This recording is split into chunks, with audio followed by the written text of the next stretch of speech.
that cruise ship dock. So it hasn't, the mechanism for paying back on the huge capital investment of dredging and building a dock, it just hasn't worked. And we can decide why that is, or we can discuss why it is. I don't really know, but you know, the demand for deeper harbor and also for longer docks is huge, and more ship lines are going with bigger ships. And there's a bunch of ships which go to St. Kitts now, which can't come to Antigua because of the size of our dock and the depth of the channels. I'm told. And so the demand is there, and the ships have been saying, look, if you want to increase your overall ship numbers and the passenger numbers, you need to invest in your port, to reinvest in the facilities you have there existing, and then to build another dock that can accommodate these huge ships. And there's more and more of these ships being built. And anyway, I listened to him, and he said that we can't afford it. The government can't afford it. It doesn't make sense for the government to invest in it. But if we don't, then other islands take the business, as you see with St. Kitts. Remember, St. Kitts was cutting cane when we were taking thousands and thousands of people off ships. Now they're getting more cruise ship passengers than we are. So, it doesn't take. It's not rocket science. If we don't do anything, other areas will take the demand and provide the supply of facilities. So we either say no, we're not interested in the cruise industry. We'll just continue to sort of lollygag with what we have, or we want to be a competitor. We want to be a serious player. But he's saying that the government can't do it. So that's why they spoke to various different people. I think they spoke to one of the cruise lines, who eventually wasn't interested, and they spoke to this company called Global Ports. Now, again, I haven't read the details, but I was invited, among other excursion operators, to go and sit down with the Global Ports at a conference and meeting where they explained all of their position, and we listened to what they had to say, and then we were able to ask a bunch of questions, and they answered. But before that, before even going to sit with them, to me, as somebody who does I do take passengers on my boats from cruise ships, and I've been doing that since late 1999. Actually, no, since 2000. Our cruise ship port is a disaster. We pick up guests from the cruise ships and watch sewage flow into St. John's. We pick up guests from there, and after a rain, you just see thousands of water bottles and plastic and all kinds of stuff washing in. You see tourists fall off the boardwalk into the water. It's a mess. You know what I mean? And so, we've been hearing complaints from the cruise industry for decades about certain aspects that are not being fixed. So it's no wonder that other areas are fixing these problems, or looking at our problems, hearing the cruise executives talk about our problems, and designing their cruise ports and their investments to deal with the problems that we have in Antigua, to make sure they don't have them there. We need to do better, no doubt. So, I know that we need to do better. And if the government isn't prepared to do it, then I'm happy to hear that somebody else is. When I sat down with on Global Ports, and they explained, they tried to clear up a lot of the misinformation and disinformation, and just set the record straight about how they operate and what they do. I have to say, I'm fully in support at this stage in them coming in and doing it. I don't think it can get worse. And one of the things that everybody has to understand is nobody in the world invests money with an aim to lose money. They're investing money to try and make money. So chasing away cruise ships or running cruise ships from Antigua, that would be counterproductive for their goal to make money. So obviously they're going to attract more ships. So I think we should give the government a chance to negotiate a deal with them to make sure everything is done correctly. And I think it can only be positive. I mean, if you do as I do and work in St. John's, taking passengers out of there, if you go and do beach cleanups along Yeptons and down towards Shipstern Point, and you take away hundreds and hundreds of bags of trash coming out of St. John's, like it can only get better. You know what I mean? So that's my feeling on global ports. So that doesn't mean I'm a pro ALP supporter, and that doesn't mean that I am an anti-UPP supporter. That just means that, in my personal opinion, I think the deal with global ports is a good idea. Now, moving on to the Guyana Island thing and the Coconut Hall and Crabs area to do with this Yida development. So my WhatsApp was on fire. People kept on sending me these photos of Yida clearing land and dumping marl along the shoreline, and lots of people were calling me, complaining, and lots of comments on WhatsApp. So I shared the photos on my Instagram. If you go to Antigua on Instagram, you'll find the photos. And I was immediately called by a radio station. They wanted me to comment. I was interviewed. I commented, and then followed two other radio station programs called me and they wanted to talk about it. Essentially, what I'm saying, to set the record straight, and because there's so much spin. Unfortunately, in Antigua, a lot of small societies and small-minded people have this weird mistake that they make, where if somebody disagrees with something, that means you're at war with them. That couldn't be further from the truth. If my mom or my dad or my brother or my sister does something that I don't agree with, I always say to them, Mom, you know what you're doing is wrong. Dad, what you're doing is wrong. Nell, Ali, what you're all doing is wrong. I'll tell them, this is my opinion. I think it's wrong because of this, that, and the other. Do I hate my family members? Am I not going to go and have dinner with them on Friday night or have breakfast with them on a Sunday? No. I just disagree with what they just did. So, in my opinion, the government has made a mistake. And the mistake they made is they haven't read the 282-page environmental impact assessment for the Guyana Island area. And particularly, they haven't read the fisheries report on the Yida development or the Environment Division report on Yida development. If they had read those three documents, the first thing that they would have noticed is that the provisional architectural plans would show activity that would break the law. Because the Fisheries Act, everybody can Google. If you're listening to this, Google it. Google Antigua and Barbuda Fisheries Act Marine Protected Areas.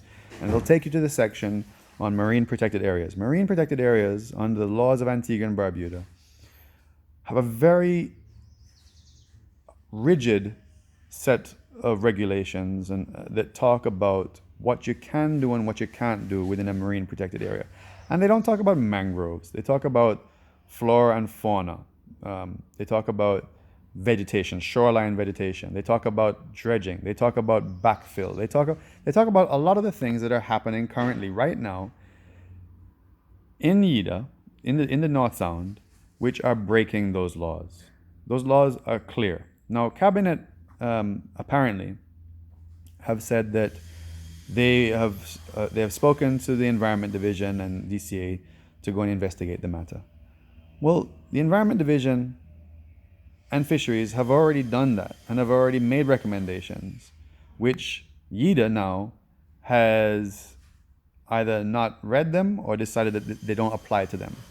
The things that Yida have done in those photos break those laws and go against the EIA, against the Ministry of Environment's report, and against the Fisheries report. So a mistake was made. Unfortunately, it's a lot of things to read, it's a lot of things to know. And unfortunately, the government didn't do what EIA said and have inspectors, or whatever you want to call them, monitors, making sure that the developer adheres to the law. So if I was the Gaston Brown administration, I would say, look, you know what? Sorry, everything, stop order, issue a stop order. We need to assess what's going on here. A mistake's being made. Listen, we don't know how this has happened. Unfortunately, uh, they have broken the law here.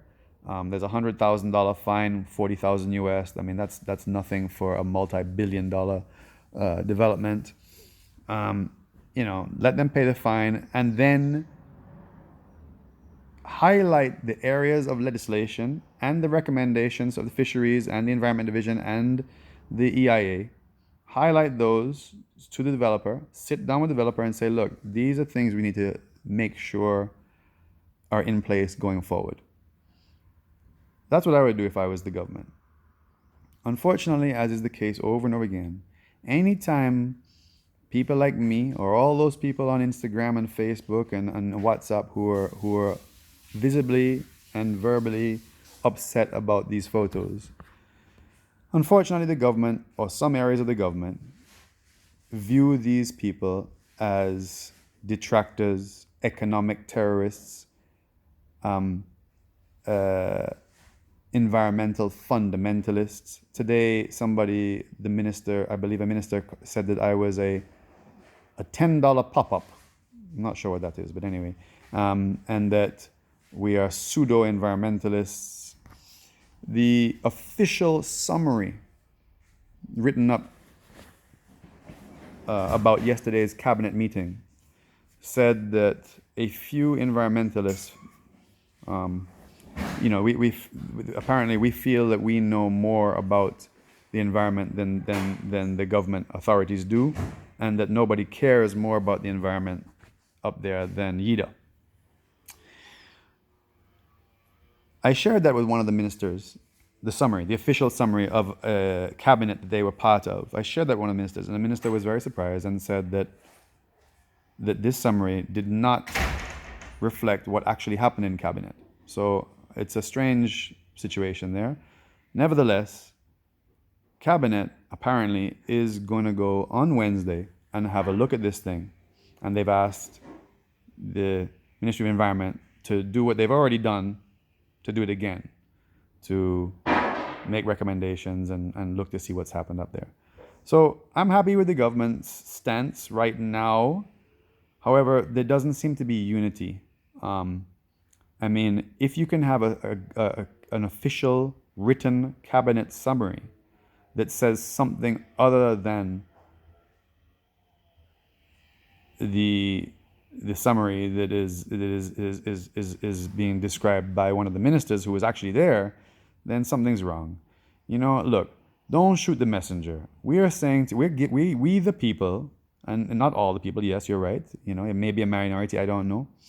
There's definitely hundreds and hundreds and hundreds and hundreds of people all over the internet, Antiguan people, and not. Again, one of the other things that you keep on hearing is, "Oh, you white people, y'all just want to enrich yourselves. You don't care about black people." I mean, come on, man. This is not the 70s. You know what I mean? Like, don't go down that road. Those days of misinformation, it doesn't work so well because, the internet has changed that. On Instagram yesterday, there were lots and lots and lots of Antiguan, black Antigans sharing these stories, sharing these photos, and voicing their opinion that this is wrong. You know what I mean? Like, this is don't make this a racial issue, please. That's so. That's so 1970s, or it's so Trump. You know what I mean? Like, come on, let's not go down that road. The reality is that a mistake is made. Yida was allowed to do things that broke the law. The cabinet of Antigua and Barbuda previously had met with Yida, and Yida said to them, "Look, any mangroves we take up there, we're going to replant." And the cabinet said, "Okay, that's a good idea." That was a mistake, because the cabinet of Antigua and Barbuda can never ever allow any human being permission. Can anybody give them permission to break the law? Cabinet cannot give anybody permission to break the law. And if the law says you cannot take up shoreline vegetation, you cannot dump marl on the shoreline, cabinet can't say, okay, you guys can do that as long as you replant mangroves. So Cabinet cannot allow anybody to break the law. And even if they could, then you would expect there to be a huge, massive, the biggest nursery of mangrove plants ever seen in the Eastern Caribbean. You'd expect to see that already in place, so that all the shoreline vegetation, all the green button, all the stuff that they've bulldozed and put marl over the top of, they would already be ready to replant it. I mean, it's kind of weird that you would bulldoze it, destroy it, and then replant it. But hey, I'm not a developer. I don't really know how that works. But it is a strange move when you see the photos. I'm going to try and upload this video in various places, and underneath it, I'm going to post a few things. I'm going to post a link to the Fisheries Act, where you can read about a marine protected area and what that means. I'm going to post the letter, the report done by the Fisheries Department. I'm going to report the report done by the Department of Environment, and I'm going to do the 282-page environmental impact assessment that was done. And you know, there's so much there that it's